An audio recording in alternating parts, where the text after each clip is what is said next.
السلام علیکم ورحمۃ اللہ وبرکاتہ. نحمده ونصلي على رسوله الكريم. اما بعد فاعوذ بالله من الشيطان الرجيم. بسم الله الرحمن الرحيم. رب اشرح لي صدري ويسر لي امري واحلل عقدة من لساني يفقهوا قولي. سورة الغاشية. هل أتاك حديث الغاشية وجوه يومئذ خاشعة عاملة ناصبة تصلى نارا حامية تسقى من عين آنية ليس لهم طعام إلا من ضريع لا يسمن ولا يغني من جوع وجوه يومئذ ناعمة لسعيها راضية في جنة عالية لا تسمع فيها لاغية فيها عين جارية فيها سرر مرفوعة وأكواب موضوعة ونمارق مصفوفة وزرابي مبثوثة أفلا ينظرون إلى الإبل كيف خلقت وإلى السماء كيف رفعت وإلى الجبال كيف نصبت وإلى الأرض كيف سطحت فذكر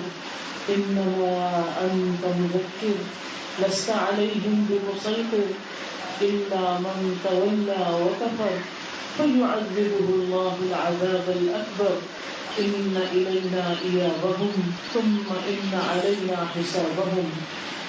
شروع کرتی ہوں اللہ کے نام سے جو بے انتہا مہربان نہایت رحم فرمانے والا ہے. سورۃ الغاشیہ قرآن پاک کی اہم صورتوں میں سے ایک صورت ہے جسے رسول اللہ صلی اللہ علیہ وسلم جمعے کی نماز میں پڑھا کرتے تھے سورۃ الاعلیٰ کے ساتھ ملا کر. نماز عید میں بھی آپ اس کو پڑھا کرتے تھے. سوال یہ پیدا ہوتا ہے کہ جمعہ بھی مسلمانوں کی عید کا دن ہے، ایک طرح سے ہفتے میں وہ دن جس میں کام کاج سے انسان چھٹی کرتا ہے اور ایک خاص اسپیشل دن ہوتا ہے، نہاتا دھوتا ہے، اچھے کپڑے پہنتا ہے اور عام دنوں سے بالکل مختلف دن ہوتا ہے. اسی طرح عید کا موقع بھی بہت اہم موقع ہوتا ہے، خوشی کا دن ہوتا ہے. لیکن نبی صلی اللہ علیہ وسلم بڑی گیدرنگز میں جمعے اور عید کی نمازوں میں سورۃ الغاشیہ پڑھایا کرتے تھے. یہ نماز میں سورۃ الغاشیہ پڑھا کرتے تھے. آخر کیا وجہ ہے کہ آپ صلی اللہ علیہ وسلم اس سورت کا انتخاب کیا کرتے تھے؟ کیونکہ اس میں ہم سب کے لیے ایک بہت اہم میسج ہے. اور وہ میسج کیا ہے آئیے اس سورت سے دیکھتے ہیں.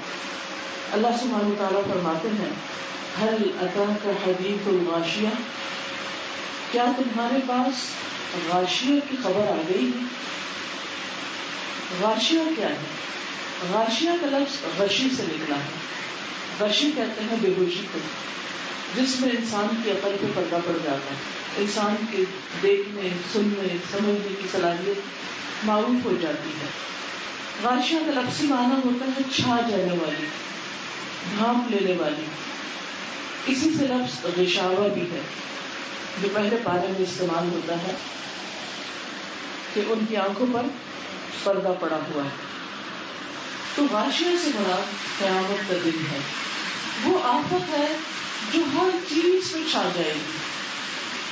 وہ دن جس کی مصیبت اور جس کی پریشانی ہر ایک کو ڈھانپ لے گی.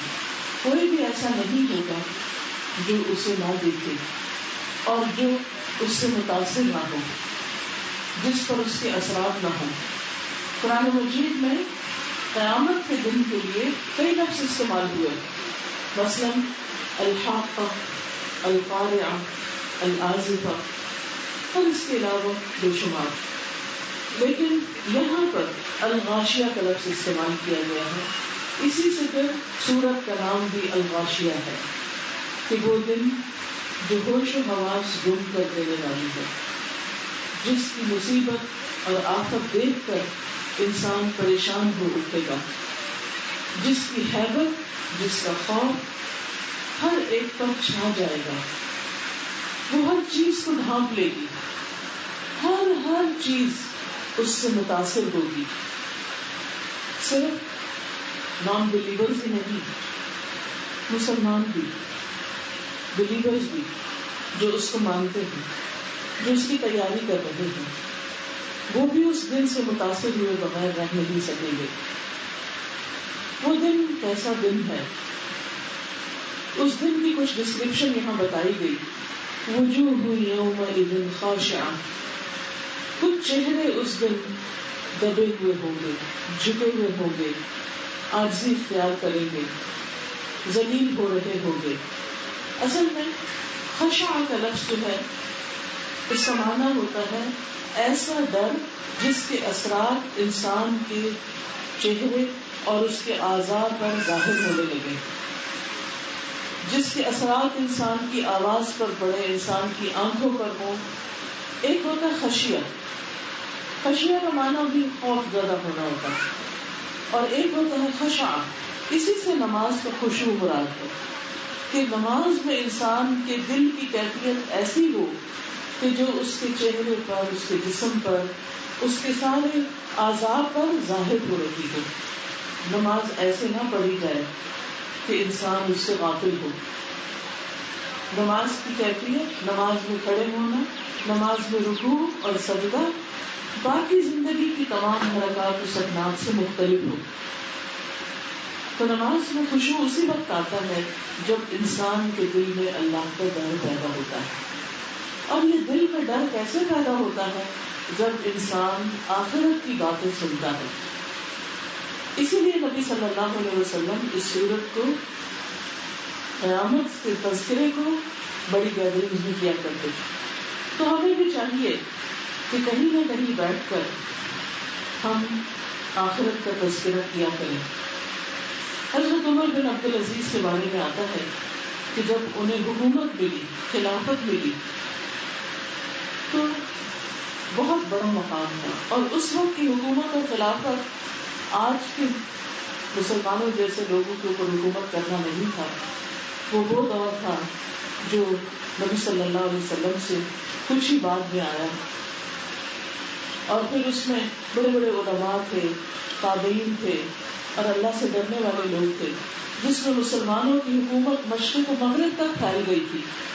وہ بہت بڑا اعزاز تھا جو کسی کے ہاتھ میں آئے، کسی کو ملے کہ اس کو اس سلطنت کا خلیفہ بنا دیا جائے. لیکن ان کا حال یہ تھا کہ خلیفہ ہوتے ہوئے وہ ہر روز معمول کے مطابق رات کے وقت اسکالرز کو جمع کرتے، ان کو اپنے پاس بٹھاتے اور ان سے قیامت کی باتیں کرتے. اب دیکھیے کہ ہم میں سے ہر شخص اپنی گفتگو پر غور کرے، اس کی عام گفتگو کے ٹاپکس کیا ہوتے ہیں؟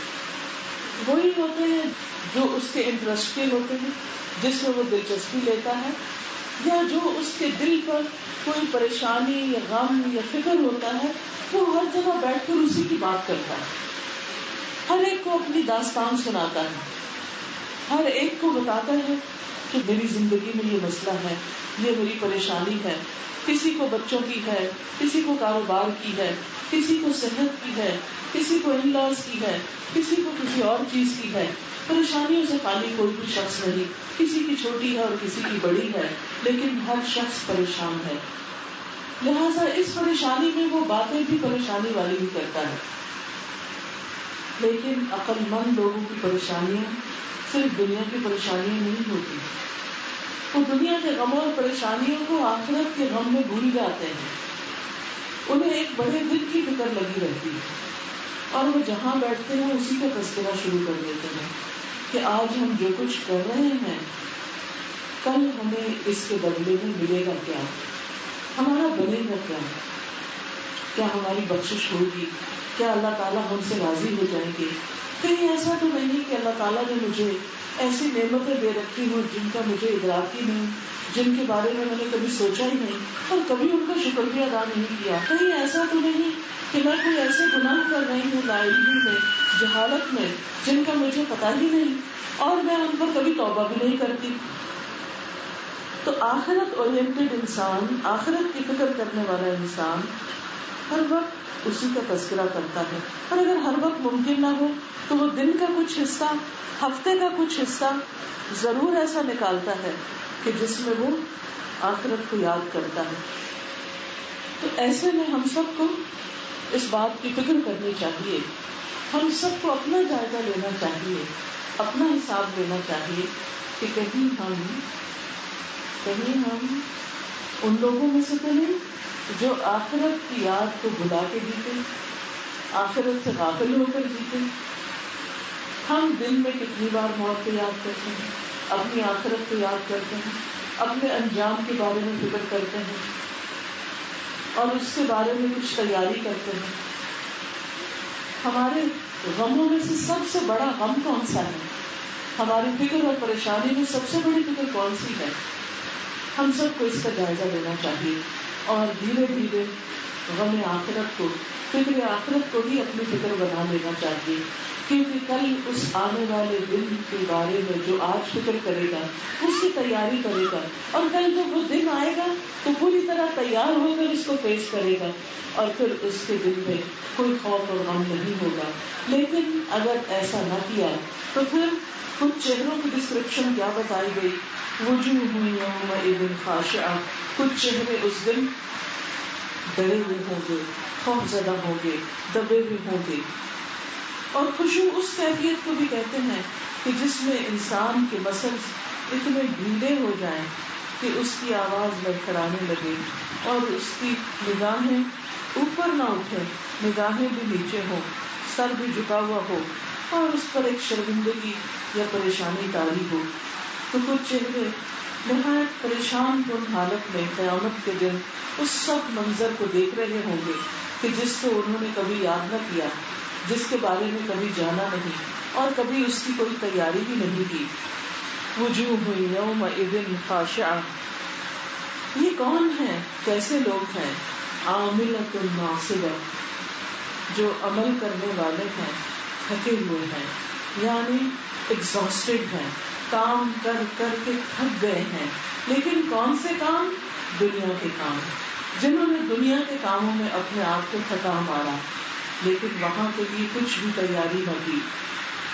اب دیکھیے کہ اس دنیا میں ہر انسان کو کام تو کرنا پڑتا ہے, کسی کو تھوڑا کسی کو زیادہ, لیکن ہم نے دیکھا ہوگا جو لوگ محنت مشقت کی زندگی بسر کرتے ہیں وہ محنت مشقت ان کے چہروں پہ عیاں ہوتی ہے, ان کے چہروں سے تھکن ظاہر ہو رہی ہوتی, ان کے اوپر ایسی فریشنس نہیں ہوتی جو ایک آرام کر کے سکون کے ساتھ مزے کی زندگی بسر کرنے والے کے چہرے پر ہوتی ہے.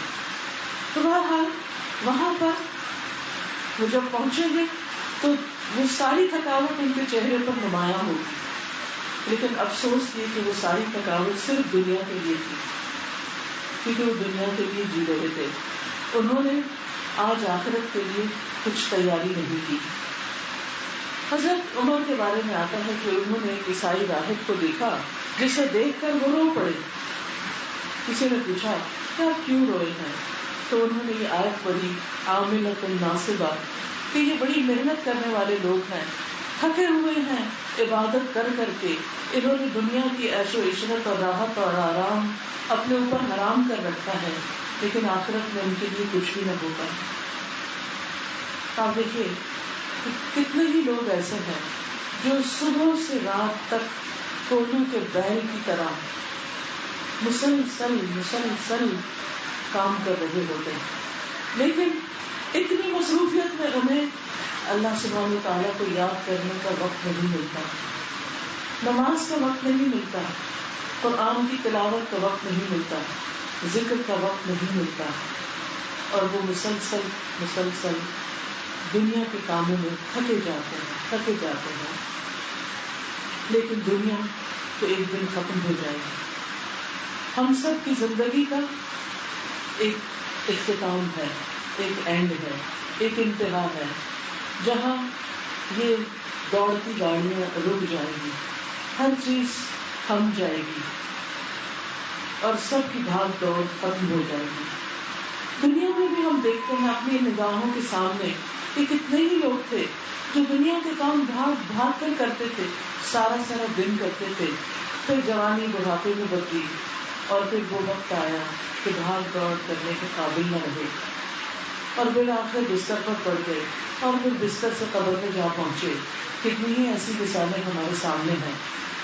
تو اس لیے ہم سب کو سوچنا چاہیے, غور کرنا چاہیے کہ ہمارے چہرے کس چیز میں تھکے ہوئے ہیں, ہم کیا کر کر کے تھکے ہیں. کیا ہم عبادت میں تھکتے ہیں یا ہم دنیا کے کاموں میں تھکتے ہیں؟ کیا ہم دنیا کے غموں میں تھک رہے ہیں یا آخرت کے غموں سے پریشان ہیں؟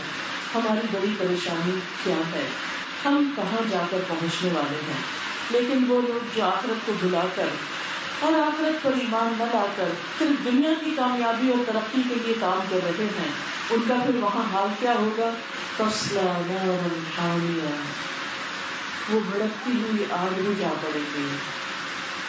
ان کے لیے وہاں کچھ نہیں, کیونکہ انہوں نے یہ سارے کام آخرت کے لیے نہیں کیے تھے, صرف دنیا کے لیے کیے تھے. آخرت تو ان کے سامنے تھی ہی نہیں, اس کی تو کوئی فکر ہی نہیں تھی ان کو, اس کو تو وہ مانتے ہی نہیں تھے. اگر کوئی ان کے سامنے آخرت کا ذکر کر دیتا تو وہ اسے ہنسی میں اڑا دیتے تھے کہ یہ بھی کوئی سوچنے کی بات ہے, اس کے بارے میں بھی سوچنے کی ضرورت ہے. کل کس نے دیکھی؟ کون جانتا ہے قیامت آئے گی یا نہیں بھی آئے گی. آج کے لیے کچھ کرو گے تمہارے ہاتھ میں ہے. اس وقت انسان اس انجام سے بچ نہ سکے گا. مہلت کا وقت آج ہے. اللہ سبحانہ تعالیٰ نے ہم سب کو زندگی دی ہے کہ ہم آخرت کے غم کو اپنا غم بنائیں اور اس کے لیے تیاری کریں. تسقى من عین آنیہ, وہ کھولتے ہوئے چشمے سے پانی پلائے جائیں گے, یعنی ان کے لیے ٹھنڈا پانی نہیں ہوگا. سورۃ الرحمن میں بھی آتا ہے یطوفون بینہا وبین حمیم آن. ہاں دیکھیے کہ انسان کو جب پیاس لگتی ہے تو انسان چاہتا ہے کہ اسے پیاس بجھانے کے لیے کچھ ہی مل جائے, لیکن یہاں حال یہ ہے کہ ان کے لیے کچھ بھی نہیں. کیوں؟ اس لیے کہ آج کے دن کے ٹھنڈے پانی کے لیے تو دنیا میں کام کرنا تھا, دنیا میں تیاری کرنی تھی. کس طرح؟ اللہ سبحانہ تعالیٰ پر ایمان لا کر, اور جس چیز پر اس نے ایمان لانے کے لیے کہا ہے ان سب چیزوں پر ایمان لا کر, جن کاموں کا اس نے حکم دیا ہے ان کو کر کے, جن سے بچنے کا حکم دیا ہے ان سے بچ کر. اور یہ سارے کام اور یہ ساری کوشش صرف اور صرف اپنے رب کی خوشی کے لیے, کیونکہ مالک یوم الدین صرف وہی ہے. وہی مالک ہے اس دن کا جس دن بدلہ دیا جائے گا. یہ بدلہ اس کے ہاتھ سے ملے گا. یوم لا تملک نفس لنفس شیئا, جس دن کوئی نفس کسی نفس سے کچھ بھی کام نہ آئے گا. والامر یومئذ للہ, اور معاملہ سارے کا سارا اللہ کے ہاتھ میں ہوگا. کوئی پوچھے گا بھی نہیں, کوئی مدد کے لیے بھی نہیں آئے گا, کوئی اپنے اعمال بھی نہیں دے گا کہ اچھا میرے پاس ایکسٹرا ہے تمہارے پاس کم ہے تم لے لو. دنیا میں تو جب ہم کسی سفر میں ہوتے ہیں تو ہمارے کے پاس اگر کچھ کم ہو جاتا ہے تو کیا ہوتا ہے کہ دوسرا شخص مدد کر دیتا ہے. کسی کے پاس پانی کم ہو جاتا ہے, کھانا کم ہو جاتا ہے, سارے مدد کرنے کے لیے تیار ہو جاتے ہیں. لیکن وہ دن ایسا دن ہے کہ جس میں کوئی کسی کو پوچھے گا بھی نہیں, اور کسی بھی ضرورت مند کو دیکھ کر اس سے بھی زیادہ آنکھیں پھیر لیں گے جیسے لوگ دنیا میں ضرورت مندوں کو دیکھ کر آنکھیں پھیر لیتے ہیں. لیس لہم طعام الا من ضریع, ان کے لیے کوئی کھانا نہیں ہوگا مگر کانٹے, کانٹوں والا کھانا. کیسا کھانا؟ لا یسمن, جو موٹا نہ کرے, ولا یغنی من جوع, اور بھوک میں کام نہ آئے. ضریع جو ہے عربوں کے ہاں ایسے پودوں کو کہتے تھے کہ جو اتنے کانٹوں والے اور اتنے بدبودار ہوتے تھے کہ جانور ان کو نہیں کھاتے تھے. وہ جہنمیوں کو کھانا ہوگا. دوسری جگہ سے پتہ چلتا ہے کہ غسلین پیئیں گے. غسلین کیا ہے؟ دوزخیوں کے جسم کے زخموں سے جو پیپ نکلے گی وہ ایک جگہ جمع ہوگی جہاں جا کر وہ اس کو پیئیں گے, کیونکہ ان کے لیے اور کچھ نہیں ہوگا کھانے پینے کو. دنیا کے سب مزے مزے کے کھانے کے پیچھے ہی رہ گئے, وہاں کچھ بھی نہیں ہوگا. اور پھر اب دیکھیے کہ ایسا کھانا جسے کھا کر انسان کو طاقت نہیں ملے گی. دنیا میں کیا ہوتا ہے, انسان کھانے سے بھوک مٹاتا ہے, اور جو ایکسٹرا ہوتا ہے ہم زیادہ کھا لیتے ہیں, وہ چربی بن کر ہمارے جسم میں اسٹور ہو جاتا ہے, اور پھر بوقت ضرورت جسم اس کو استعمال کر لیتا ہے. جب انسان کو کھانا نہیں ملتا تو جسم میں جو اسٹوریج ہوتا ہے وہ اس کو فائدہ دیتا ہے. لیکن وہاں کا کھانا جو ہے اسے کھا کر نہ بھوک مٹے گی اور نہ وہ کہیں اسٹور ہوگا, نہ وہ موٹا کرے گا انسان کو کہ انسان آئندہ اپنی تکلیف کے وقت اسے استعمال کر سکے. اس کے برعکس کچھ اور لوگ بھی ہوں گے وہاں, یعنی سب کا یہ حال نہیں ہوگا. ایک دوسرا گروہ بھی ہے, اور وہ کیسا گروہ ہے؟ وجوہ یومئذ ناعمہ, کچھ چہرے اس دن تر و تازہ ہوں گے, نعمتوں والے ہوں گے. دنیا میں آپ نے دیکھا ہوگا کہ جن لوگوں کے پاس نعمتیں, عیش و عشرت, آرام ہوتا ہے, ان کے چہرے بھی تر و تازہ ہوتے ہیں, فریش ہوتے ہیں, نعمتوں کی خوشحالی ان کے چہروں پر نظر آتی ہے. بالکل اسی طرح جن لوگوں کے پاس نیک اعمال ہوں گے وہ خوش ہوں گے, جن کے دل مطمئن ہوں گے, قلب مطمئن, وہ وہاں کے قیامت کے دن جب اٹھیں گے تو ان کے چہرے مسکرا رہے ہوں گے, چمک رہے ہوں گے, نعمتوں والے ہوں گے. وہ اپنے اعمال کو دیکھ کر خوش ہو رہے ہوں گے کہ الحمدللہ ہم نے وہ کام کیے جو آج ہمارے کام آ رہے ہیں, جس کی وجہ سے ان کو عزت دی جائے گی, ان پر اللہ سبحانہ وتعالیٰ کی رحمت ہوگی. وجوہ یومئذ ناعمہ. ایک اور جگہ پر آتا ہے کہ وہ مستبشرہ ہوں گے, یعنی جنہیں خوشخبری ملی اور خوشخبری کی وجہ سے وہ خوش ہو رہے ہوں گے. لسعیہا راضیہ, اپنی کوششوں پر راضی ہوں گے. اس سے پتہ چلتا ہے کہ قیامت کے دن انسان کو خوشی کس بات پر ہوگی کہ اس نے دنیا میں اچھے کاموں کے لیے بھاگ دوڑ کی. سعی کہتے ہیں بھاگ دوڑ کو, ایفرٹ لگانے کو. جیسے دنیا کے کاموں کے لیے انسان بھاگ رہا ہوتا ہے نا, کہ کر لے, وہ کر لے, وہ کر. اب دیکھیں خواتین بھی کتنی مصروف ہوتی, صبح سویرے اٹھے, اپنی عبادت کے بعد بچوں کو تیار کیا, پھر ان کو ڈراپ کرنے کے لیے گئے اسکول میں, پھر واپسی کو گروسری کی اور کچھ کام کی, پھر گھر آ کر گھر کے کام اگر خود نہیں بھی کر رہے, کروا بھی رہے تو ان کی سپرویژن, پھر دوپہر کے کھانے کا انتظام, پھر بچوں کو پک کر رہے ہیں, پھر ان کو کھلا رہے ہیں, پلا رہے ہیں, سنبھال رہے ہیں, پھر اس کے بعد آفٹرنون میں ان کے ہوم ورک ہے, پھر کوئی مہمان آ گئے, پھر انسان کسی بھی حال میں ہو سارا دن اس کی بھاگ دوڑ لگی ہی رہتی ہے. ایسے بھی کچھ تو خوش قسمت ایسے ہوتے ہیں کہ جو اسی بھاگ دوڑ میں سے وقت نکال کے اپنی نمازیں بھی ادا کر لیتے ہیں, اپنے قرآن کی تلاوت بھی کر لیتے ہیں, اور پھر اپنی آخرت کے لیے فکر کرتے ہوئے ذکر اذکار اور اپنے گناہوں سے بچنے کے لیے اور اللہ تعالیٰ کی رضا جاننے کے لیے دین کی تعلیم بھی حاصل کر لیتے ہیں. وہ صرف دوسروں کے لیے نہیں جیتے, وہ اپنے لیے بھی جیتے ہیں کہ ہمیں اپنی آخرت کی فکر کرنی ہے, کیونکہ ہر ایک کی ڈیمانڈ تو اتنی ہے کہ اگر انسان صبح سے رات تک کھڑا رہے تو پوری نہیں کر سکتا. اس میں ہمارے نفس کا بھی تو ہم پر کچھ حق ہے, اور سب سے بڑا حق کیا ہے جو اللہ تعالیٰ ہمیں بتاتے ہیں, یا ایھا الذین آمنوا قوا انفسکم واہلیکم نارا, اے لوگوں جو ایمان لائے ہو, اپنے آپ کو اور اپنے گھر والوں کو آگ سے بچاؤ. تو یہ آگ سے بچنا جو ہے یہ ہمارے نفس کا حق ہے کہ ہم وہ کام کریں کہ جس سے ہم آخرت کی ناکامی سے بچ سکیں. تو لسعیہا راضیہ, وہ اپنی کوششوں پر خوش ہوں گے, راضی ہوں گے.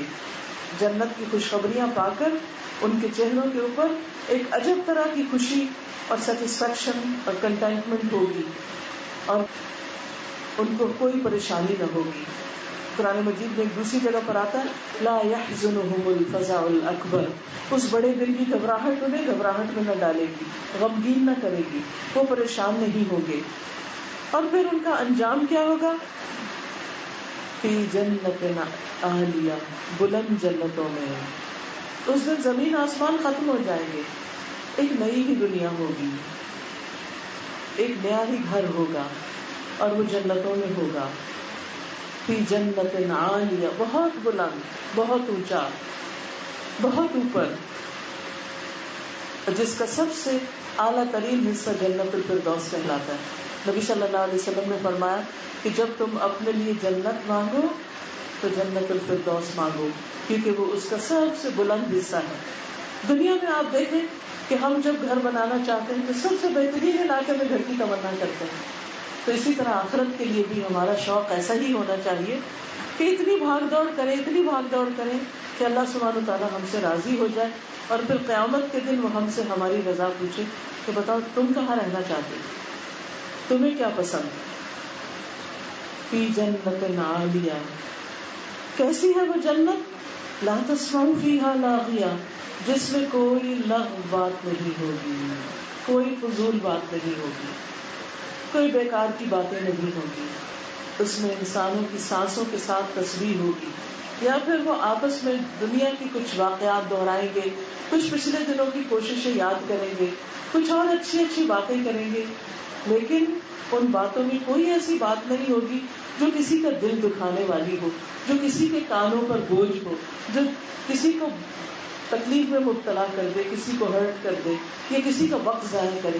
آج آپ دیکھیں کہ دنیا کی باتوں میں ہماری باتوں کی اکثریت کیسی ہوتی، آپ کسی کے پاس بھی بیٹھے، کبھی وہ کسی کی غیبت شروع کر دیں گے، کبھی وہ کسی کو کریٹیسائز کرنا شروع کر دیں گے، کبھی وہ اپنی کوئی پاکی دامن کے قصے سنانے لگے گا، کوئی کچھ کرے گا، کوئی ادھر ادھر کی کہانیاں سنائے گا جن کا کوئی مطلب نہیں نکلتا، کوئی مقصد ہی نہیں۔ تو انسان ان ساری باتوں سے بعض اوقات کیا ہوتا ہے، سنتے سنتے سنتے تھک جاتا ہے، اور وہ دوسروں کے غموں کی داستانیں سن سن کر اپنی نعمتوں کو بھی بھول جاتا ہے۔ کتنی ہی بار ایسا ہوتا ہے، اور دنیا کے کتنے ہی ممالک ایسے ہیں جہاں کوئی امن نہیں۔ سیریا کے حالات کا آپ سب کو پتہ نہیں، کوئی امن نہیں۔ ہماری ایک اسٹوڈنٹ ہے تو وہ کہتی ہے کہ وہ یمن میں پیدا ہو، یمن کے حالات بھی آپ کو پتہ ہے کہ کس کے ساتھ ہے۔ کہتے ہیں اللہ کی ہر نعمت تھی ہمارے پاس، لیکن امن نہیں تھا ہمارے ملک میں۔ ہمارے میز پہ ہر طرح کے کھانے رکھے ہوتے تھے، اور اتنے میں کوئی ایسی خبر آتی تھی کہ ہمیں کھانا نصیب نہیں ہوتا، کھائے بغیر اٹھ جاتا، کھانے کو دل ہی نہیں چاہتا۔ پھر وہاں سے وہ افغانستان آئے، وہاں ان کی پوسٹنگ ہوئی، ان کے شاید والد کی امبیسڈر تھے، وہاں پر آئے تو وہاں بھی یہی حالات، ادھر سے جہاز گزر رہا ہے، ادھر سے کچھ طیارہ گزر رہا ہے، ادھر سے کچھ بم پھٹنے کی آواز آ رہی، پریشانی پریشانی پریشانی۔ آخرکار پاکستان آ گئے، اور وہ کہتی ہے کہ یہاں آ کر جب لوگوں کو میں نے کمپلینٹس کرتے ہوئے سنا تو میری حیرت کی انتہا نہ رہی کہ اللہ نے اس ملک کو یہاں کیا نعمتیں نہیں دی، کیسی کیسی نعمتیں دی ہیں۔ یہاں ہمیں کوئی اڑتے ہوئے جہاز نہیں سنائی دیتے، یہاں ہمیں کوئی ہر وقت بری خبریں نہیں آتی، یہ نہیں کہ کوئی ایسی پریشانی نہیں، یہاں بھی کوئی نہ کوئی پریشانی ہوتی ہے، لیکن زیادہ تر تو امن ہی ہے، زیادہ تر تو خوشحالی ہے۔ ہر شخص کو کچھ نہ کچھ کھانے کو مل جاتا ہے، ہر شخص کی ضروریات کسی نہ کسی طرح مل جل کے پوری ہو جاتی ہے۔ اس کے باوجود لوگ کمپلینٹس کرتے ہیں۔ کہتے کہ اپنے آس پاس دیکھیں، عراق کو دیکھیں، لیبیا کو دیکھیں، مصر کو دیکھیں، فلسطین کو دیکھیں، شام کو دیکھیں، ٹرکی میں کیا ہنگامہ ہونے لگا تھا، وہاں کا امن اس کو دیکھ، ہر طرف کتنے مسلمان ملک ہیں کہ جو اس وقت کیسی کیسی دنیا میں تکلیفوں میں مبتلا ہیں، کہ جن کے پاس بڑی بڑی پریشانیاں ہیں۔ ہم بڑے اچھے حال میں، ہمیں اللہ کا شکر ادا کرنا چاہیے کہ اللہ سبحانہ وتعالیٰ نے ہمیں امن سے رکھا ہوا، ہم اچھا کھاتے ہیں، اچھا پہنتے ہیں، گھومنے پھرنے جاتے ہیں، رشتہ داروں سے میل ملاقات کرتے ہیں، سب کچھ اللہ کا دیا ہوا۔ پھر کیوں نہیں ہم شکر ادا کرتے؟ کیوں ہمارے لبوں پر اور ہمارے دلوں میں ہر وقت کوئی کڑھن اور ایسی باتیں رہتی ہیں کہ جو اپنے آپ کو بھی دکھی کرتے ہیں اور دوسروں کو بھی دکھی کرتے ہیں۔ آپ دیکھیں کہ جب آپ اپنے دکھوں کی داستان کسی کو سناتے ہیں تو سننے والا یا آپ کا دوست ہوتا ہے یا آپ کا دشمن ہوتا ہے، یا آپ سے محبت کرنے والا ہوتا ہے یا آپ کا حاسد ہوتا ہے۔ اگر آپ کسی محبت کرنے والے کو اپنے غم و دکھوں کی ہر وقت داستان سناتے، ہر روز فون اٹھاتے اور پریشانی کی خبریں اس کو سناتے ہیں، تو آپ اس سے کس قسم کی محبت کرتے ہیں کہ آپ اسے روز ہی غمگین کرتے ہیں ایسی خبریں سنا سنا کے؟ یعنی جن کو آپ خوش دیکھنا چاہتے ہیں آپ ہی کی باتیں ان کو پریشان کرتی ہیں، اور پھر جو حاسد ہوتے ہیں ان کو جب پتہ چلتا ہے کہ آپ کو تکلیف ہے وہ آپ کی تکلیف پہ خوش ہوتے ہیں، جن کو آپ نہیں چاہتے کہ وہ آپ پہ ہنسے ان کو آپ ہنسنے کا موقع دے دیتے ہیں۔ تو کیوں نہ انسان اپنے غموں کی داستان اپنے رب کو سنائے، اس سے دعا کرے، اس کے آگے گڑ گڑائے، اس کے آگے اپنے آپ کو ڈال کر روئے، پھر دیکھے کیسے نہیں مسائل حل ہوتے۔ ہم سب سے توقع رکھتے ہیں کہ وہ ہماری پریشانیاں دور کرے، لیکن اللہ سبحانہ وتعالیٰ سے توقع نہیں رکھتے۔ ما لکم لا ترجون للہ وقارا، جس نے ہمیں پیدا کیا، جو ہماری ضروریات پوری کر رہا ہے، کیا وہ نہیں سنے گا ہماری دعا؟ وہ تو خود فرماتا ہے وَإِذَا سَأَلَكَ عِبَادِي عَنِّي فَإِنِّي قَرِيبٌ أُجِيبُ دَعْوَةَ الدَّاعِ إِذَا دَعَانِ۔ جب میرے بندے آپ سے میرے بارے میں پوچھے تو انہیں بتا دو کہ میں قریب ہوں، ان کے میں جواب دیتا ہوں۔ پکارنے والے کی پکار کا جب ہم کہتے ہیں نا یا اللہ، اے اللہ، تو اللہ آپ کی پکار کا جواب دیتا ہے کہ جی ہے میرے بندے، کیا چاہیے تمہیں. لیکن اگر ہم چاہتے ہیں کہ ہماری دعائیں سنی جائیں، فَلْيَسْتَجِيبُوا لِي، چاہیے کہ وہ بھی میری پکار کو لبیک کہا کریں، وہ بھی میری بات مانا کریں. یعنی ان کو میری اطاعت کرنی چاہیے تاکہ ان کی دعائیں قبول ہوں. وَلْيُؤْمِنُوا بِي، اور انہیں مجھ پر اعتماد کرنا چاہیے. ہم کیا کرتے ہیں، 2-4 دن دعا کرتے ہیں، پھر گھبرا کے پریشانی دور نہیں ہوتی تو کسی کے پاس جاتے ہیں. کچھ لوگ تو قبروں پہ چلے جاتے ہیں، اور کچھ لوگوں کے پاس تعویذ، ڈنڈے، دھاگے وہ لینے کے لیے چلے جاتے ہیں کہ شاید یہ دھاگے ہماری کچھ مدد کریں. ایسا کچھ بھی نہیں. ہر حال میں اللہ کو پکارے. ہر چیز کے، ہر دکھ کے، ہر تکلیف کے جانے کا ایک وقت ہوتا ہے. لیکن جب آپ پکارتے رہیں گے تو ایک دن سنی جائے گی آپ. اور یہ سارا وقت جو آپ کو تکلیف میں گزر رہا ہے، ایک ایک لمحے کا آپ کو اجر مل رہا ہے، آپ کے درجے بلند ہو رہے ہیں، آپ کے گناہ جھڑ رہے ہیں. اللہ تعالیٰ کسی وجہ سے انسان کو کسی پریشانی میں مبتلا کرتا ہے، اس کو اور اپنے قریب کرنا چاہتا ہے. اللہ تعالیٰ بندے کو نعمتوں کے ذریعے یاد دہانی کراتا ہے کہ یہ شکر کرے. اللہ تعالیٰ انسان کو طرح طرح کی، یعنی جو قرآن و سنت کی ہدایات ہیں ان کے ذریعے نصیحت کرتا ہے. لیکن کبھی کبھی انسان ان ساری چیزوں کو اگنور کر دیتا ہے. کتنی باتیں ہمیں پتہ ہیں، ہم نہیں کرتے. کس کو نہیں پتا نماز پڑھ رہے، پھر بھی کتنے لوگ نہیں پڑھتے. کس کو نہیں پتا کہ نماز مسلمان ہونے کی علامت ہے، اس کے باوجود نہیں پڑھتے. کتنی خواتین کو یہ نہیں پتا کہ مسلمان عورت کے لیے اللہ تعالیٰ نے قرآن مجید میں اپنی زینت کو چھپانے کا حکم، اس کے باوجود ہم نہیں چھپاتے. پتا ہے نا ہمیں. پھر جب اللہ تعالیٰ مہلت دیتا رہتا ہے، ڈھیل دیتا رہتا ہے، جب بندہ نہیں سنتا، نہیں بدلتا، نہیں اللہ کی طرف آتا تو اللہ تعالیٰ کسی مشکل میں ڈال دیتے ہیں. اب تو آئے گا نا، اب آئے گا، اب معافی مانگے گا، اب رجوع کرے گا، اب اسے اپنی غلطیاں نظر آئیں گی، اب توبہ کر لے گا اور آخرت کے عذاب سے بچ جائے گا. یہ بھی اللہ کی رحمت ہوتی ہے کہ وہ دنیا میں ہمیں کسی مشکل میں ڈال کے اپنا بناتا ہے. کیونکہ زندگی کی بھاگ دوڑ میں بعض اوقات اپنے آپ ہی کو ہم بھولے ہوئے ہوتے ہیں، اپنے لیے دعا مانگنا بھول جاتے ہیں، اپنے لیے عافیت نہیں مانگتے. تو اس لیے جنت ایسی جگہ ہے جہاں کوئی غم نہیں ہوگا، کوئی تھکاوٹ نہیں ہوگی، کوئی پریشانی نہیں ہوگی، کوئی بیماری نہیں ہوگی، کسی قسم کا کوئی نقصان نہیں ہوگا، بڑھاپا نہیں ہوگا. خوشیاں ہی خوشیاں، انلمیٹڈ خوشی. نہ کسی کی بات دکھ دینے والی، نہ کسی کے طرز عمل اور رویہ اور بہیویئر دکھ دینے والا. کوئی کسی سے لڑائی نہیں کرے گا، سب کے دل ایک ہوں گے، سب آپس میں ایک دوسرے سے محبت کرنے والے ہوں گے. لا تسمع فیہا لاغیہ فیہا عین جاریہ، وہاں چشمے رواں ہوں گے، چشمے بہ رہے ہوں گے. اور بہتے چشموں کا ایک اپنا حسن ہوتا ہے گرینری کے اندر. فیہا سرر مرفوعہ، اس میں اونچی مسندیں ہوں گی. اونچی کس لیے؟ تاکہ جنت کے نظاروں کا خوب مزہ لے سکے. اگر انسان نیچے کسی جگہ پر بیٹھ جائے تو دور تک کی سینری نظر نہیں آتی اس کو، تو وہاں ان کو بیٹھنے کے لیے، نظارہ کرنے کے لیے اونچی جگہ دی جائے گی. فیہا سرر مرفوعہ، جو اوپر اٹھائے ہوئے ہوں گے. سورۃ یاسین میں آتا ہے ہم وازواجہم فی ظلال علی الارائک متکئون، وہ اور ان کی بیویاں گھنے سایوں میں مسندوں پر تکیہ لگائے ہوئے بیٹھے ہوں گے، انجوائے کر رہے ہوں گے، چیزوں کو دیکھ دیکھ کے، اللہ کی نعمتوں کو دیکھ دیکھ کر خوش ہو رہے ہوں گے. ایک دیہاتی نبی صلی اللہ علیہ وسلم کے پاس آیا، پوچھنے لگا کیا جنت میں ببول کا درخت ہوگا؟ جیسے بچے ہم سے سوال کرتے ہیں جنت میں چاکلیٹ ہوگی، فلاں ہوگا فلاں. آپ نے فرمایا ہاں ہوگا. اس نے پوچھا کہ اس میں تو کانٹے ہوتے ہیں. آپ نے فرمایا ہاں وہاں بھی کانٹوں والا ہوگا، لیکن تمہیں پتا ہے کہ اس کے کانٹے کے اندر مومن کے لیے 70,000 قسم کے کھانے ہوں گے، جس میں سے ہر کھانے کا رنگ دوسرے سے مختلف ہوگا کہ اس کو کھا کے بور بھی نہ ہو. اب لیکن جب ایک ہی چیز ہم بار بار کھاتے ہیں اس میں ورائٹی نہیں ہوتی، ہم بور ہو جاتے ہیں. اچھا آج پھر وہی کھانا. لیکن وہاں پر ہمیشہ جو رہنا ہے تو کھانوں کی بھی اتنی ورائٹی.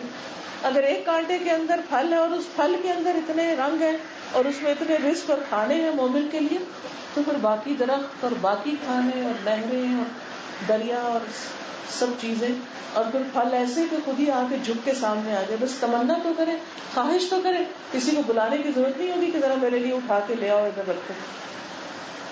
جو چاہیں گے ملے گا. وَلَهُمْ فِيهَا مَا تَشْتَهِي أَنفُسُهُمْ، وَلَكُمْ فِيهَا مَا تَشْتَهِي أَنفُسُكُمْ وَلَكُمْ فِيهَا مَا تَدَّعُونَ. تمہارے لیے اس میں وہ ہوگا جس کی تم تمنا کرو گے، خواہش کرو گے، اور جس سے تم طلب کرو گے. تم کہو تو صحیح کچھ، پھر کیا نہیں تمہارے سامنے حاضر ہوتا. دنیا میں ساری زندگی میں انسان تھکتا رہے تو یہ سب کچھ تو نہیں ملتا جو وہاں ملنے والا ہے. تو کیوں انسان ایسے کام کرے کہ جس سے وہ آخرت میں اللہ کی رضا اور وہ جنت رزق پر آ جائے، انسان کے لیے وہ مشروط ہو جائے. کیوں نہ ہم اپنے آپ کو ایسے کاموں میں لگا دیں جس سے اللہ راضی ہو جائے، کیونکہ ایسے لوگ اپنی کوششوں پر راضی ہوں گے، اپنی بھاگ دوڑ سے خوش ہوں گے. اور کیا ہوگا جنت میں؟ وَأَكْوَابٌ مَوْضُوعَةٌ، اور وہاں کے کوب کپ رکھے ہوئے ہوں گے. کوب عربی زبان میں اس کپ کو کہتے ہیں جس کا کنڈا نہ ہو، جیسے یہ ہے یعنی گلاسز. ایسے گلاسز ہوں گے کہ جس کے ہینڈل نہیں، ان کا اپنا ایک حسن ہے. کنڈے والے بھی ہوں گے اور بغیر اس کے بھی. وَأَكْوَابٌ مَوْضُوعَةٌ، اور وہ کرینے سے پہلے سے سجائے ہوئے ہوں گے، پہلے سے ہی رکھے ہوئے ہوں گے. کیونکہ اگر آپ کو پیاس لگی ہو اور گلاس ہی نہ ہو کمرے میں تو پھر کیا ہوتا ہے؟ آپ کسی کو بھیجتے اچھا گلاس لے آؤ، وہ لے آتا وہ آپ کی پسند کا نہیں ہوتا. وہاں ایسا کوئی مسئلہ نہیں ہوگا. رنگا رنگ ہر طرح کے رکھے ہوں گے، بڑا چاہیے، چھوٹا چاہیے، رنگین چاہیے. سورۃ الدہر میں آتا ہے کہ ایسے کپ ہوں گے، ایسے پیالے ہوں گے کہ وہ چاندی کی قسم کا شیشہ ہوگا، یعنی ایسا کرسٹل کے جو چمک رہا ہوگا. قدروہا تقدیرا، جسے اندازے سے وہ بھریں گے. تو چھلک نہیں رہا ہوگا کہ کچھ نیچے گرے اور اسپل آؤٹ ہو اور کچھ کپڑوں پہ گرے اور کچھ نہیں. بہت حسن ہے وہاں، بہت سلیقہ ہے، بہت خوبصورتی. وَنَمَارِقُ مَصْفُوفَةٌ، اور تکیے یا چھوٹے تکیے یا گاؤں تکیے صف در صف رکھے ہوئے ہوں گے. جیسے آپ اپنے کاؤچ کے اوپر یا اپنے صوفے کے اوپر کشنز رکھتے ہیں نا، اور ان کے ڈیزائن بنا بنا کے رکھتے ہیں، کسی اینگل پہ کوئی کسی اینگل پہ، اور ترتیب کے ساتھ اور ان کے ڈفرینٹ کلر اور شیڈ کے ساتھ. اسی طرح وہاں کے کاؤچز پر بھی تکیے ہوں گے اور بہت اچھی طرح سجا کے رکھے ہوئے ہوں گے. نمارق مصفوفہ وزرابی مبثوثہ، اور ایسے قالین اور غالیچے یا ایسے گدے کہ جو پہلے سے پھیلے ہوئے ہوں گے، یعنی جگہ جگہ قالین اور بیٹھنے کی جگہ اور گلاسز اور کھانے پینے کی جگہ رکھی ہوگی. جس کا جہاں جی چاہے جا کر بیٹھے، جس کو جہاں جی چاہے ویلکم کرے. آج آپ دیکھیں دنیا میں ہم جنت بنانے کی کوششوں میں ہوتے ہیں، بڑے بڑے گھر لیتے ہیں، بڑے بڑے ڈرائنگ رومز ہوتے ہیں، اس کارنر میں یہ سجاتے ہیں، اس کارنر میں وہ لگاتے ہیں، کہیں کچھ کرتے ہیں، کہیں کچھ کرتے ہیں. کوئی گیسٹ آتا ہے کہیں بیٹھتا ہے، کوئی کہیں بیٹھ جاتا ہے، کوئی کہیں بیٹھ جاتا ہے، ایک رونق لگ جاتی. جنت کے منظر کو تو آپ تصور ہی نہیں کر سکتے کہ کیا حسن ہوگا اس میں، اور کیسے کیسے خوبصورت قالین. کیونکہ مبثوث اسپریڈ کیے ہوئے، یہ نہیں کہ کہیں رول کر کے رکھے ہوئے کہ اچھا وہ آئیں گے تو پھر بچھائیں گے، پہلے سے ہی بچھے ہوئے ہوں گے. اور آپ کی چوائس پر ہوگا کہ آپ کو کون سا رنگ اور کون سا سائز اور کون سا اینگل پسند ہے. جہاں چاہیں جا کر بیٹھ جائیں. یعنی جنت میں انسانوں کو چوائس ہوگی کہ ان کے لیے ایک بڑی بادشاہت ہوگی، جس حصے میں چاہے جا کر اپنا ٹھکانہ بنائیں. ہر چیز ان کی پسند کے مطابق، ان کی چوائس. کیوں؟ اس لیے کہ دنیا میں انہوں نے ہر کام اللہ کی پسند کے مطابق کیا، اپنی مرضی نہیں کی، اللہ کی مرضی کے مطابق زندگی بسر کی. پھر اللہ تعالیٰ فرماتے ہیں افلا ينظرون الى الابل كيف خلقت، کیا یہ اونٹ کی طرف نہیں دیکھتے کہ وہ کیسے پیدا کیا گیا. اب دیکھیے کہ جتنے بھی مویشی جانور ہیں یا ویسے بھی جانور ہیں، ان میں سے سب سے بڑا اپنے سائز کے اعتبار سے اونٹ ہے، اپنے ڈیل ڈول کے اعتبار سے، اپنے اس کی جو لیگز ہیں، اس کی جو سائز، اس کی گردن، اس کا اوپر کا حصہ، ہر چیز خوب مضبوط، گٹھی ہوئی، طاقتور.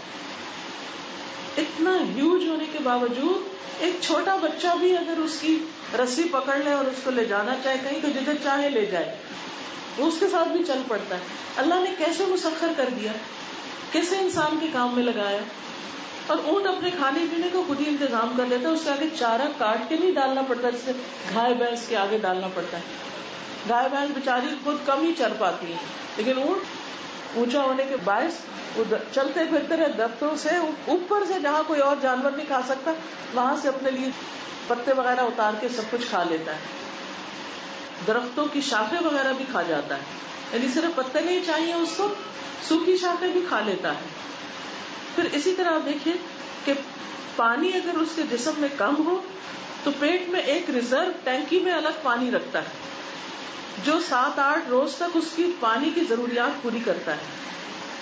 ہماری طرح نہیں ادھر سے پیا اور ادھر سے پھر پیاس لگ گئی اور جسم کا اندر کا پانی کام نہیں کرتا اور پینا پڑتا ہے. پھر اسی طرح 130 لیٹر 130 لیٹر پانی صرف 10 منٹ میں ایک ہی دفعہ پی جاتا ہے، only in 10 minutes. پھر آپ دیکھیں کہ پانی کی کمی بھی ہو جائے اس کے جسم میں تو اس کی بلڈ سرکولیشن متاثر نہیں ہوتی. ہمارا حال کیا ہوتا ہے، اگر ڈی ہائیڈریٹ ہو جائے تو باڈی کام ہی نہیں کرتی.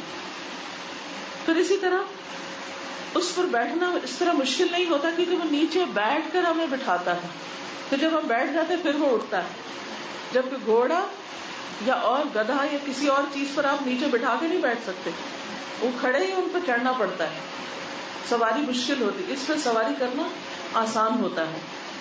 پھر اسی طرح سب جانوروں سے زیادہ بوجھ اٹھاتا ہے، دودھ بھی دیتا ہے، کھال بھی کام آتی، اس کا یورین بھی کام آتا ہے، اور اس کے ساتھ ساتھ اگر اس کو ذبح کرے تو گوشت بھی کام آتا ہے، لیکن بار برداری کے کام بھی آتا ہے. آپ دیکھیں گائے بھینس پہ آپ بوجھ اٹھا کے نہیں کہیں جا سکتے، چڑھ کے آپ کہیں میں اس پہ سواری کروں مجھے کہیں لے جائیں، وہ نہیں کرتے.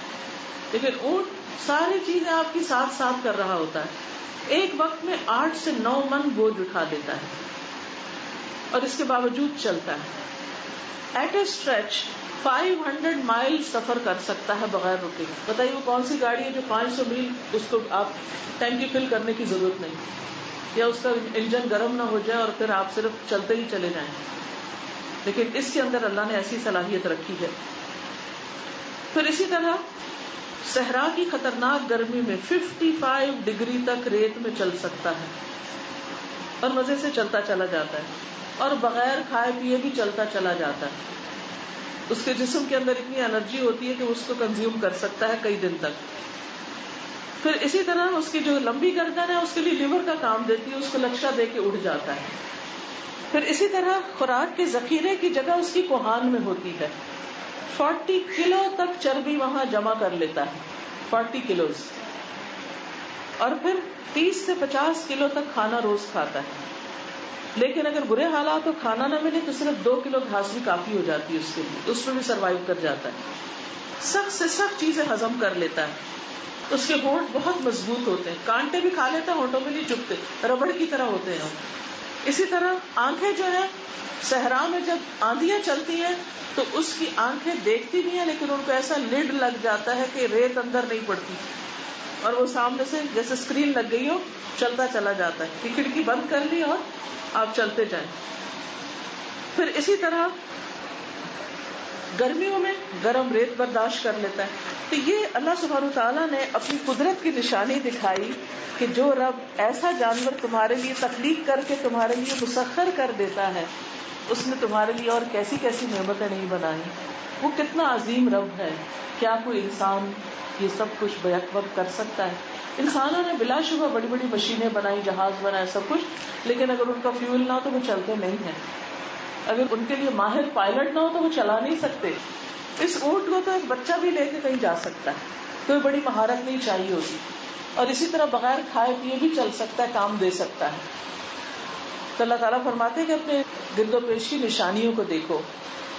وَإِلَى السَّمَاءِ كَيْفَ رُفِعَتْ، آسمان کو دیکھو کیسے بلند کیا گیا. اب دیکھیں، اب یہ بلندی ویسے بھی بلندی ہمیں بہت متاثر کرتی ہے، لیکن ذرا سوچئے قرآن مجید میں آتا ہے کہ أَلَمْ تَرَ أَنَّ السَّمَاوَاتِ وَالْأَرْضَ كَانَتَا رَتْقًا فَفَتَقْنَاهُمَا، کیا تم نہیں دیکھتے کہ آسمان اور زمین آپس میں ملے ہوئے تھے، یہ ایک چیز تھے، تو ہم نے ان کو پھاڑ کے الگ کر دیا، یہ الگ الگ ہو گئے، اور آسمان کو خوب اونچا اٹھایا. پتہ ہے کتنی اونچی ہے یہ چھت؟ 500 سال کی مسافت پر.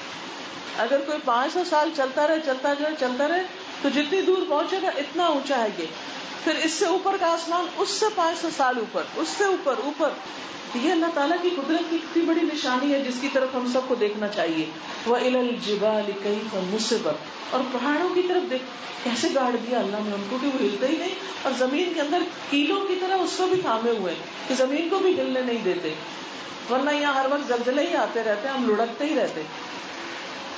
وَإِلَى الْأَرْضِ كَيْفَ سُطِحَتْ، اور زمین کی طرف دیکھو کیسے بچھا دی گئی، یعنی تمہارے سامنے جیسے سورۃ النبا میں آتا ہے أَلَمْ نَجْعَلِ الْأَرْضَ مِهَادًا، کیا ہم نے زمین کو ایک بچھونا یا بیڈ کی طرح نہیں بنا دیا اسٹریٹ، حالانکہ زمین کیا ہے، گول ہے یا کروی ہے، تو اس کرو کے باوجود ہم سیدھا ہی سیدھا چلتے ہیں، ہمیں فیل نہیں ہوتا کہ وہ کہاں سے مڑ گئی. قرآن مجید میں بھی آتا فَامْشُوا فِي مَنَاكِبِهَا، اس کے کندھوں پہ چلو، تو کندھا جو ہوتا ہے نا وہ مڑ رہا ہوتا ہے، تو وہ ہمارے آگے سے مڑ رہی ہوتی ہے لیکن ہمیں پتہ نہیں چلتا، اور چلتے چلتے ہم دوسری طرف جا پہنچتے ہیں بغیر کسی مشقت کے. فَذَكِّرْ إِنَّمَا أَنْتَ مُذَكِّرٌ، آپ نصیحت کیجیے کیونکہ آپ نصیحت کرنے والے ہیں. نبی صلی اللہ علیہ وسلم کو فرمایا جا رہا ہے کہ ان کو آخرت کی باتیں بھی بتائیے، قیامت کی خبر سنائیے، ان کو جہنم کے عذاب بھی بتائیے، ان کو جنت کی خوشخبریاں بھی دیجیے، ان کو کائنات کی نشانیوں پر غور و فکر کی دعوت بھی دیجیے، پھر معاملہ ان پہ چھوڑ دیجیے کہ یہ کیا کرتے ہیں. لست علیہم بمسیطر، آپ ان پہ داروغہ بنا کے نہیں بھیجیں گے، آپ ذمہ دار نہیں ہے کہ یہ بات مانتے ہیں کہ نہیں، آپ کا کام کنوے کرنا ہے. یہ مانے یا نہ مانے اس کی ذمہ داری ہر انڈیویجول پر ہے کہ وہ کسی میسج کو کس طرح لیتا ہے، اسے قبول کرتا ہے، اس پر ایمان لاتا ہے، یا اسے سن کر بھلا دیتا ہے. الا من تولی وکفر، مگر جس نے منہ پھیرا اور کفر کیا، یعنی یہ لوگ فائدہ نہیں اٹھائیں گے، وہ سن کے منہ موڑ لیں گے اور انکار کر دیں گے، لیکن کہاں جائیں گے، جانا تو اللہ ہی کے پاس ہے. جب وہاں پہنچیں گے تو کیا ہوگا، فَيُعَذِّبُهُ اللَّهُ الْعَذَابَ الْأَكْبَرَ، تو اللہ ان کو بہت بڑا عذاب دے گا کیونکہ انہوں نے اللہ کو ناراض کیا، اللہ کا انکار کیا، اللہ تعالیٰ کے احکامات کا انکار کیا. اِنَّ إِلَيْنَا إِيَابَهُمْ، بے شک ہماری ہی طرف ان کی واپسی ہے، ان کا لوٹنا ہے. ہر شخص زندگی کے ایک نئے دن میں داخل ہوتا ہے لیکن اصل میں وہ واپسی کا سفر ہوتا ہے. ہم سب جا آگے رہے ہیں لیکن جا واپس رہے ہیں، اللہ کی طرف پلٹ رہے ہیں. ثم ان علینا حسابہم، پھر ان کا حساب ہمارے ذمہ ہے. ہم ان سے پوچھ لیں گے کہ انہوں نے دنیا میں اپنی زندگی کو کیسے بسر کیا، لیکن مومن کا حساب آسان ہوگا. اللہ تعالیٰ اس کے گناہوں کو دیکھے گا لیکن اس کے اوپر پردہ ڈال دے گا اور اس کو ڈھانپ دے گا، دنیا کے سامنے رسوا نہیں کرے گا. اور یہ کون لوگ ہوں گے جو دنیا میں بھی دوسروں کے عیبوں پہ پردہ ڈالتے ہیں، اس کو شہرت نہیں دیتے. تو ہمارے لیے بہت ضروری ہے کہ ہم اللہ سبحانہ وتعالیٰ کی طرف واپسی کی تیاری کریں، وہاں کے حساب کی فکر کریں. جن جن چیزوں کے بارے میں حساب ہوگا، پوچھ ہوگی، جیسے انسان کی آنکھ، کان، اس کا دل، جیسے انسان کا مال، اس کی عمر، اس کی جوانی، اس کا علم، تو ان چیزوں کے بارے میں ہم سنجیدگی کے ساتھ سوچیں اور اللہ سبحانہ وتعالیٰ کی طرف واپس جانے کی تیاری کریں. اور اللہ سے دعا ہے کہ اللہ تعالیٰ ہمیں عمل کی توفیق عطا فرمائے. وآخر دعوانا الحمد للہ رب العالمین.